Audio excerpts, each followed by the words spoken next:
Have you ever seen a mighty elephant tied to a tiny rope and wondered, why doesn't it break free? An animal so powerful, it can destroy trees, yet it obeys a fragile rope. Strange, isn't it?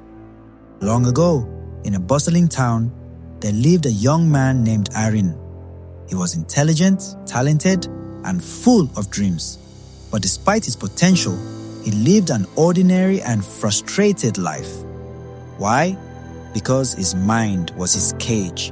Every time he wanted to start something new, a business, a skill, a journey, his mind whispered, "You can't, you'll fail. People like you don't succeed." Those whispers grew so loud that he stopped trying. He became like the elephant, strong but chained by invisible ropes. One day, Aaron met an old monk traveling through his town. The monk noticed Aaron's sadness and asked, "Why do you look so heavy, young man?" Aaron sighed, "Because I know I can do more in life, but every time I try, I hear a voice in my head telling me I can't. It's like my mind is my enemy." The monk smiled knowingly. "Your mind is not your enemy, but your servant. The problem is, you let the servant become the master. Come with me and I'll show you the power of controlling your mind." They walked together to a nearby river.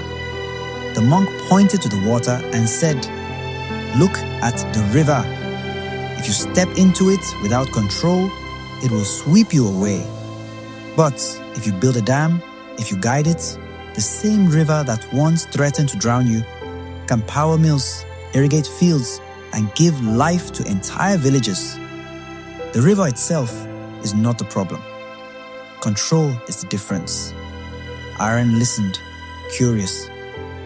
Then the monk shared a story. When an elephant is young, its trainer ties it to a strong chain. The baby elephant tries to break free, but no matter how hard it pulls, it cannot. Over time, the elephant gives up. Even when it grows huge and strong, the trainer no longer needs the chain, only a rope. The elephant has been trained to believe it cannot break free, so it doesn't even try. The monk looked directly at Aaron. "You are like that elephant. Your chains are not on your body, but in your mind. Every time you say, 'I can't,' you tighten that rope. But the truth is, you can break it anytime you choose." Freedom begins the moment you take back control of your thoughts. Aaron asked, "But how do I control my thoughts?" "They come on their own." The monk nodded. "True. Thoughts will come like clouds in the sky. You cannot stop them. But you can choose which ones to believe, which ones to feed. Imagine two wolves living inside you. One is fear, the other is courage. Every day they fight. Do you know which wolf wins? The one you feed." The words struck Aaron deeply. He realized that every time he gave attention to fear, doubt, and failure, he was feeding the wrong wolf.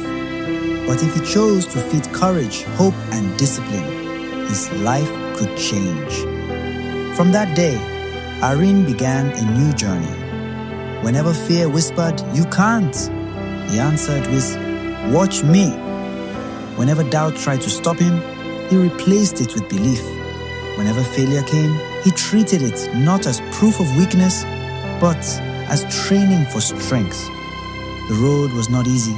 He stumbled many times, but slowly, his life transformed. The business he once feared to start grew. The skills he thought were impossible became second nature. People who once overlooked him began to admire him.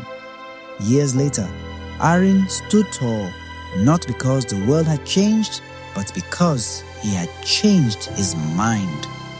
The lesson: the greatest prison is not built with walls or chains. It is built inside your own head. If you believe you are weak, then you are.